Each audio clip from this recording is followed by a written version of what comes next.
Yeah, we were very excited about the fact we were banned from MTV. I think the label actually put out a press release saying we were officially banned from MTV, and of course that gets people excited.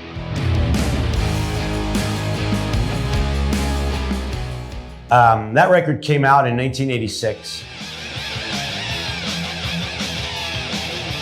We shot a video, that was our first music video for that song, and we shot it in an insane asylum. An insane asylum in Staten Island, New York. Hadn't been used in decades, but they would film stuff there.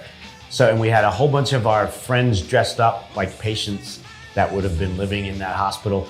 And they just, it's a big mosh pit, a big circle pit the whole time, like we're playing, but they're all dressed like patients of an insane asylum. And then it was submitted to MTV, which was gonna be a bit of a long shot anyway in 1986 for a band named Anthrax and playing the music we played. But MTV came back to us and very politely said, "We will never air this. You are banned from MTV because we feel that you are making fun of the mentally impaired." We were like, what? Like, it's what? Like, we're not making, anyway, that, we're not gonna get into that whole argument, but we wore it as a badge of honor because we were kind of like, well, fuck MTV anyway. Who needs this lame ass, shit? This was before Headbangers Ball became a thing in the 80s. Yeah, we were very excited about the fact we were banned from MTV. I think the label actually put out a press release saying we were officially banned from MTV, and of course that gets people excited.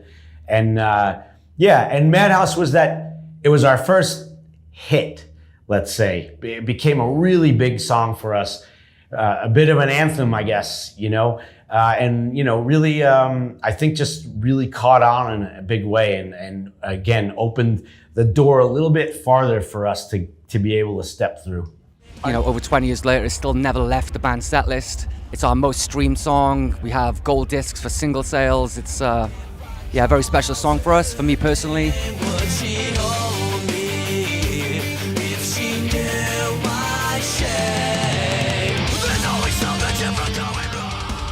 And for the Bullet fans out there, it's one of those songs that they look forward to hearing at every show, so that would be probably number one on the list. We played it to death. For a while, it was our paranoid, I guess. We figured we had a hit, really. It's on the third record, My Arms, Your Hers. It was written in a crummy hostel in Gothenburg. We recorded the record there and we didn't have all the songs finished. And me and Peter sat down in this hostel and some drunk guy on it, it was like bunk beds, and some drunk guy sat there and we were playing in the hostel and put together that song.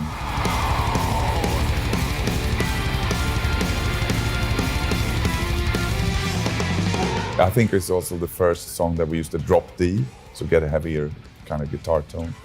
But it felt, once that was finished, because of the chorus, Demon of the Fall, it's a death metal hit.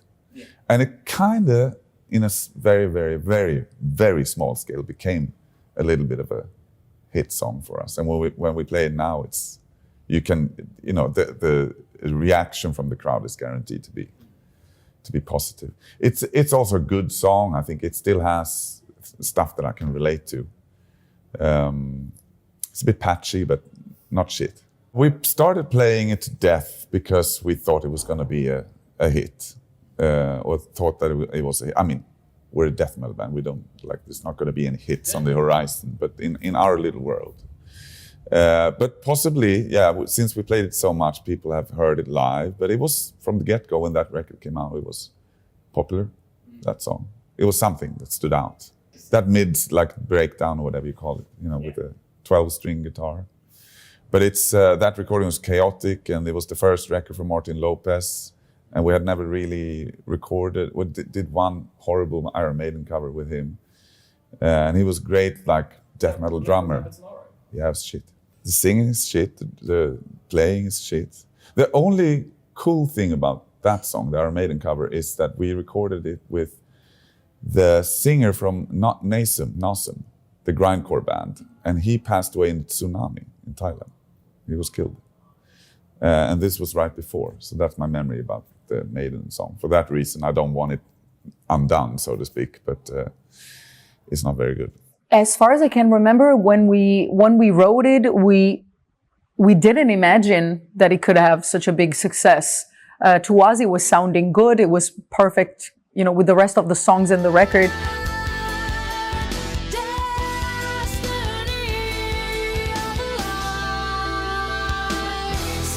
But probably looking back, when we wrote it, we didn't think that, you know, Heaven's a Lie could be so strong and so impactful as lyrics.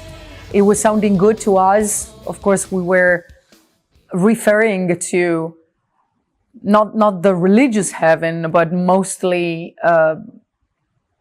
the conviction that other people could have, you know, just like you have to have your own idea. You don't have to accept what other people tells you to believe in. It was more about that. But especially when we went to the States, we did Ozfest. We got a lot of attention out of the song and also the other songs. We were one of the most popular bands at Ozfest 2004. And that's probably why, you know, the record Come Alive became popular 2 years after its release. We got a lot of attention from the States, from Europe, because of Heaven's a Lie. We started to be played by a lot of radio stations in the States.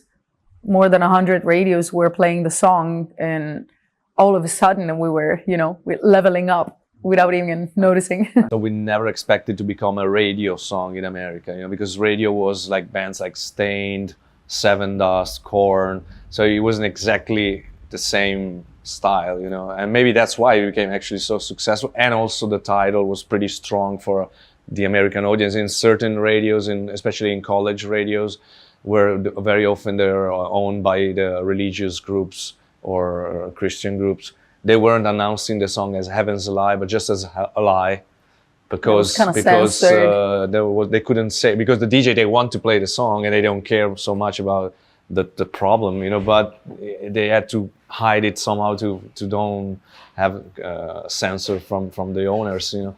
And so a lot of people came in and said, I love your song, A Lie. I said, what song is it? You know, we don't know. We don't have a song. We don't have a song called like that. Even when we went on tour. Not everywhere, but we had some episodes in which maybe some fans were coming to the merch booth and they were like, I really love your music, but I can't get the record because there is a song that is called Heaven's a Lie. And we were like, oh. It's a song that I think whenever we play, it never gets old. It's always a huge...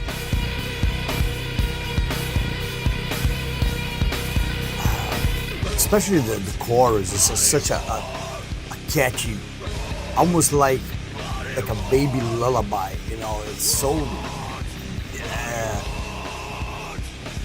babyish, kind of, you know. It's like so simple, so catchy that sticks with you, and we have to play that. And I remember writing the riff of it and thinking to my head, oh my God, when we play this live, it's gonna be insanity. The place is gonna, you know, it's gonna blow up. It's gonna be a bounce festival. And it did. The first show, I think it was a festival. When we first tried on a festival, it was almost like a premonition. When you were in the studio, I had the vision. When we do this live, it's gonna be amazing, you know. And it's cool. It's good. It's an album that was, you know, brought together Brazilian elements and indigenous culture.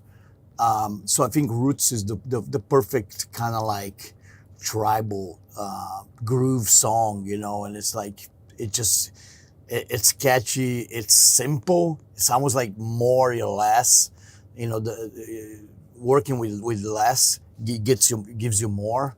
And that's what I got from Roots. MTV refused to play it. And we thought, oh man, we just wasted a lot of money for nothing. So then I had to infiltrate the system, shout out to Madball. And I had to become the host of Headbangers Ball to get my fucking video played.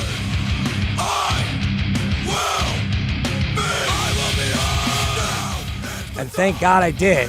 And big thanks to Metallica, because had they not chosen to play a Hatebreed video, I don't think I would have gotten the job, and I don't think Hatebreed would have been exposed to that many metal fans that had never heard of us. I can only dwell on the lyrics. basically. So I remember writing it, the song. And at the beginning, it should have been called something. Oh, no. So it should have been I Speak Astrology. There's I Speak Astronomy, I guess, in the list, right? Yeah. So I guess we combine these two. The ideas. Yeah, because the first one, the I Speak Astronomy, should have been called I Speak Astrology, and I wanted to sing about Pisces, you know.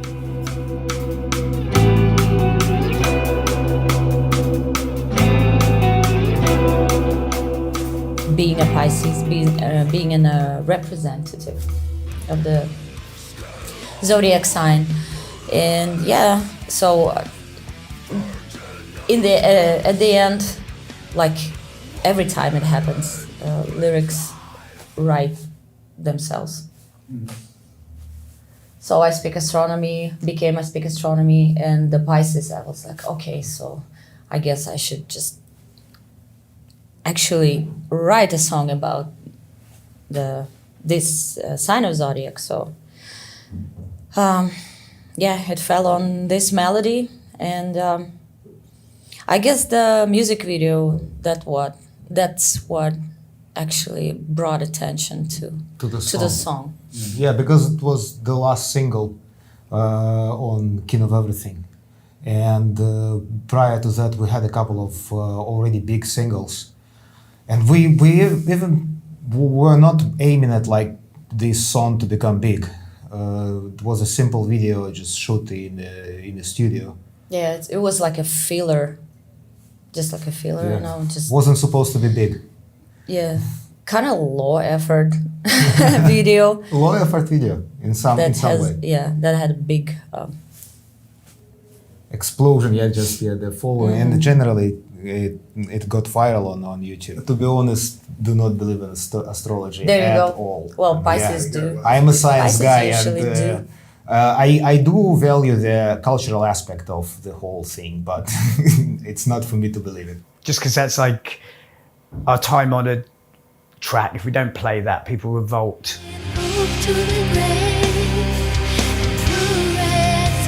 Our fans are, I'm not saying our fans are revolting or anything like that.